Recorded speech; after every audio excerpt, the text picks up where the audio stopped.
Char- Charles Leclerc has finally won the Monaco Grand Prix, and it was interesting, to say the least, to see how he got there. He won pole position, actually managed to start from the pole position, and then made his only pit stop during the red flag on lap one, and then just led from start to finish, and it was kind of cool for him to be able to do that as a hometown driver.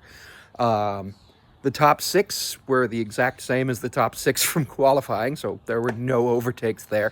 Max came in and got tires late and almost got George Russell, and Carlos Sainz almost got Piastri at the end of the last lap, but he didn't. But that's fine. Honestly, not much happened.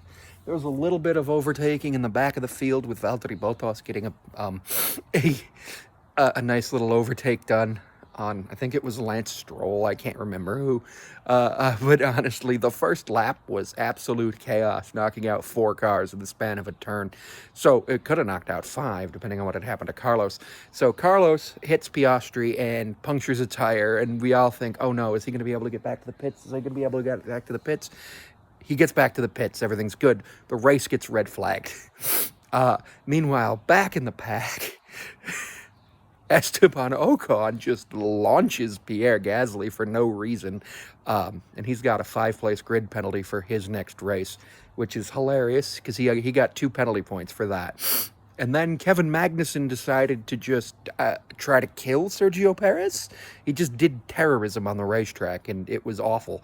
Basically, he took himself, Sergio Perez, and Nico Hulkenberg out, and it was not good. And according to the stewards, it's not going to be investigated, which I find astonishing, juxtaposing that next to Esteban Ocon getting 2 penalty points for crashing into his teammate, also on lap 1, though Pierre Gasly did get airborne. It was a rather dull and boring Monaco Grand Prix. Crofty and Brundle and Ant and Ted were all just bantering with each other, which was kind of cool. It almost reminded me of like the late innings in a blowout baseball game where the hometown announcers are just like, remember that time? Or don't you have... Mariners announcers are really good at that. Goldie and Blowers, or Sims and Blowers, are really good at that. But yeah, I very happy for Charles Leclerc. He did really well. Technically, it's a Leclerc 1-2 finish, as Charles has adopted Oscar. So 2 Monegasques on the podium. I guess it worked. I guess adopting a son and a puppy broke the curse for Charles Leclerc, so that was nice. Coming up next, we have the Indianapolis 500. Due to the lightning and the proximity of the Indianapolis Motor Speedway, the pre-race ceremonies have been postponed and the start has been delayed.